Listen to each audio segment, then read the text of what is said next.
ಬೆಳೆದ್ರಿ ಅಂತ ಬರಡು ಭೂಮಿ ಅಂತ ಹೇಳ್ದವ್ರಿಗೆ ಹೇಳ್ಬೇಕಿತ್ತು ಕೂತ್ರ ನಾವ್ ಹೇಳಕ್ಕಾಗಲ್ಲ ಮೇಡಮ್. ಯಾಕೆಂದ್ರೆ ನಮ್ಗೆ ಫಲವತ್ತಾದ ಭೂಮಿ, ನಾವು ಚೆನ್ನಾಗೇ ಬೆಳೀತಾ ಇದೀವಿ. ಅವ್ರು ಬಂದು ಆ ಬರಡು ಭೂಮಿ ಎಲ್ಲದ ಹುಡುಕಿ ತೋರಿಸ್ಬಿಟ್ಟು ಹೇಳ್ಬೇಕು. ಅವ್ರು ಸುಮ್ಮನೆ ಎಲ್ಲ ಕೂತ್ಕೊಂಡು ಎಸಿ ರೂಮಲ್ಲಿ ಹೇಳಿದ್ರೆ ಬರಡು ಭೂಮಿ ಅಂತ ಅದು ಸರಿ ಹೋಗಲ್ಲ. ಭೂಮಿ ಹತ್ರ ಬಂದು ಹೇಳಿದ್ರೆ ಅದು ಬರಡು ಭೂಮಿನ ಫಲವತ್ತಾದ ಭೂಮಿನ ಅಂತ ಅವ್ರಿಗೆ ಗೊತ್ತಾಗುತ್ತೆ. ಅವ್ರು ಫ್ಯಾನ್ ಹಿಡಿಯ ಕೂತ್ಕೊಂಡು ಹೇಳಕ್ ಹೋದ್ರೆ ಆಗುತ್ತಾ ಮೇಡಮ್?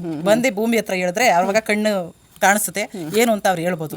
ನೀವ್ ಹೇಳ್ದಂಗೆ ಫ್ಯಾನ್ ಗಾಳಿ ಜಾಸ್ತಿ ಇದ್ ಮಾಡಿದ್ರೆ ಕಾಣಿಸಲ್ಲ, ಅವಾಗ ತಲೆ ಸುತ್ತಂಗಾಗಿ ಏನು ಕಾಣಿಸಲ್ಲ, ಮರ ಅವಾಗ ಬರಡು ಭೂಮಿ ತರ ಕಾಣಿಸ್ಬಿಡ್ತದೆ ಅವ್ರಿಗೆ.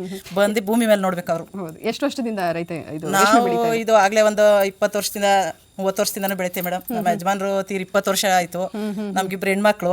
ಅವಾಗಿಂದಾನು ಈ ರೇಷ್ಮೆ ಮಾಡ್ಕೊಂಡು ರೇಷ್ಮೆ ಬೆಳ್ಕೊಂಡು ಹಾಲು ಹಾಕೊಂಡು ನಾವು ಮಾಡ್ತಾ ಇದೀವಿ ಮೇಡಮ್. ಖುಷಿ ಆಗುತ್ತೆ ಹೆಣ್ಮಕ್ಳಾಗಿದ್ರು ಮಹಿಳಾ ರೈತರು ನೋಡೋಕೆ ಖುಷಿ ಆಗುತ್ತೆ ಮೇಡಮ್. ಎಲ್ಲ ಫೀಲ್ಡ್ ಅಲ್ಲಿ ಇರಬೇಕು ನೋಡಿ, ಈ ಫೀಲ್ಡ್ ಅಲ್ಲೂ ಇದೀರಾ. ಈಗ ನಾವು ಇದು ಮಾಡ್ಲಿಲ್ಲ ಅಂದ್ರೆ ನಮ್ಗೇನ್, ಈಗ ನಮ್ಮ ಅವರ ಭೂಮಿ ಕೊಟ್ಟಿದ್ಕೆ ನಾವು ಇದನ್ನೆಲ್ಲ ಮಾಡ್ಕೊಂಡು ಬೆಳ್ಕೊಂಡು ನೋಡಿ ತೆಂಗು ಹಾಕಿದೀವಿ, ಎಲ್ಲಾ ಮಾಡ್ಕೊಂಡಿದೀವಿ. ಅನುಕೂಲ. ನಮ್ಮ ಮಕ್ಳು ಇಬ್ರಿಗೂ ಇದು ಎಜುಕೇಶನ್ ಕೊಡಿಸಿದೀವಿ, ಮೊಮ್ಮಕ್ಳಿಗೂ ಎಜುಕೇಶನ್ ಕೊಡಿಸ್ತಾ ಇದೀವಿ. ಇವ್ರು ಕಿತ್ಕೊಂಡ್ಬಿಟ್ರೆ ನಮ್ಮ ಮಕ್ಳೆಲ್ಲ ಎಲ್ಲಿ ಹೋಯ್ತಾರೆ ಮೇಡಮ್? ಅವ್ರಿಗೆಲ್ಲ ಜೀವನ ಬೇಡವಾ? ಈಗ ನಮ್ಮ ಅವರ ಕೊಟ್ಟಿಗೆ ನಾವು ಜೀವನ ಮಾಡ್ದೋ, ನಮ್ಮ ಮಕ್ಳಿಗೂ ಒಂದ್ ಸ್ವಲ್ಪ ಇದ್ರೆ ಅವರು ನಾಳೆ ದಿನ ಎಜುಕೇಶನ್ ಜೊತೆಗೆ ಇದು ಸ್ವಲ್ಪ ಇದ್ರೆ ಜೀವನ ಮಾಡ್ತಾರೆ. ಆಗ್ಲಿಲ್ಲ ಅಲ್ಲಿ ವಿದ್ಯೆ ಅವ್ರಿಗೆ ಕೈ ಹಿಡಿಲ್ಲ ಅಂದ್ರೂ ಭೂಮಿ ಮೇಲಾದ್ರೂ ಬಂದು ಅವರು ದುಡ್ಕೊಂಡು ತಿಂತಾರೆ. ನಾಳೆ ಇದು ಇಲ್ಲ ಅವ್ರು ಕಿತ್ಕೊಂಡ್ಬಿಟ್ರೆ ಅವ್ರು ಎಲ್ಲಿ ಹೋಗ್ಬೇಕು ಮೇಡಮ್? ಏನ್ ಈ ಸರ್ಕಾರದವರು ನಮ್ ಪವರ್ ಇದೆ ಅಂತ ಇದೆಲ್ಲ ಮಾಡಬಾರ್ದು ಯಾವತ್ತೂ. ಮೊದಲು ರೈತನ ಕಷ್ಟ ಏನು ಸುಖ ಏನು ಅದ್ರ ಯೋಚನೆ ಮಾಡ್ಬೇಕು. ನಾವು ನಾಳೆ ದಿನ ಏನೇ ಆದ್ರೂ ಅನ್ನ ತಿನ್ಬೇಕು. ರೈತನೇ ಕಳ್ಕೊಬಿಟ್ರೆ ನಾವ್ ಹೆಂಗ್ ತಿನ್ನೋಣ ಅನ್ನೋದನ್ನ ಅವ್ರು ಯೋಚನೆ ಮಾಡ್ಬೇಕು. ಅವ್ರ ಮೊಮ್ಮಕ್ಳ ಬಗ್ಗೆ ಯೋಚನೆ ಮಾಡ್ತಾರೆ. ಬೇರೆಯವ್ರ ಮೊಮ್ಮಕ್ಳು ಏನಾದ್ರೆ ಏನ್ ಹೇಳಿ ಬಿಡಿ ಅವ್ರಿಗೆ. ಅವ್ರ ಮೊಮ್ಮಕ್ಳಿಗೆ ಅವ್ರು ಕೂಡಿಕೊಂಡು ಎಷ್ಟು ದಿನ ಮಡಿಕೋತಾರೆ ಮೇಡಮ್? ರೇಷನ್ ಬೆಳಿಲೇಬೇಕು ಮೇಡಮ್. ಎಷ್ಟು ದಿನ ನಾವು ಲಾಟ್ ಕಟ್ಕೊಂಡು ಮೂಟೆ ಕಟ್ಕೊಂಡು ತಿನ್ನಕ್ಕಾಗಲ್ಲ. ರೈತ ಬೆಳೆದ್ರೆ ಮಾತ್ರ ಅದು ಮುಂದಕ್ಕೆ ಸಾಕ್ತದೆ.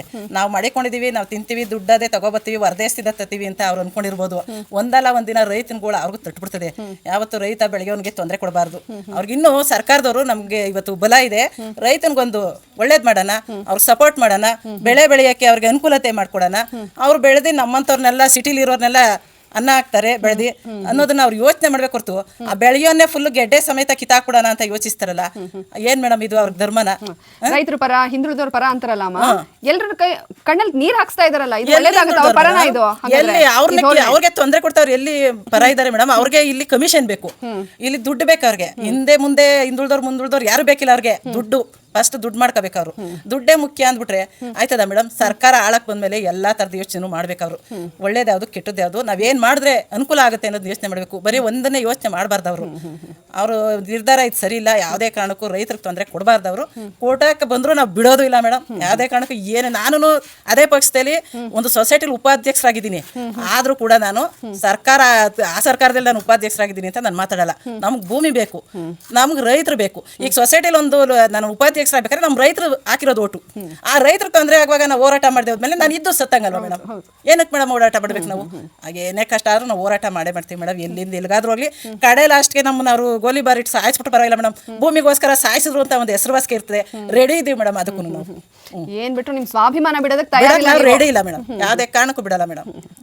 ಸೊ ನೋಡ್ತಾ ಇದೀವಿ, ಸ್ವಪಕ್ಷೀಯರೇ ಆದ್ರೂ ಸರ್ಕಾರದ ಧೋರಣೆನ ಒಪ್ಪೋದಕ್ಕೆ ಅವ್ರು ರೆಡಿ ಇಲ್ಲ. ನಿಜವಾಗ್ಲೂ ಒಬ್ರು ಸಿಂಗಲ್ ಪೇರೆಂಟ್ ಆಗಿ, ಮಹಿಳಾ ರೈತರಾಗಿ ಅವ್ರು ಇವತ್ತು ನೆಲೆ ನಿಂತಿದ್ದಾರೆ ಅಂದರೆ ಅದಕ್ಕೆ ಕಾರಣನೇ ಈ ರೇಷ್ಮೆ ಬೆಳೆಗಾರಿಕೆ. ಸೊ ನಾವು ಜೀವ ಬೇಕಾದರೂ ಬಿಡ್ತೀವಿ, ಆದರೆ ಅರ್ಧ ಅಡಿ ಭೂಮಿನೂ ಬಿಡಲ್ಲ, ಇಲ್ಲಿಂದ ನಾವು ಕದಲಲ್ಲ ಅಂತ ಹೇಳ್ತಾ ಇದ್ದಾರೆ.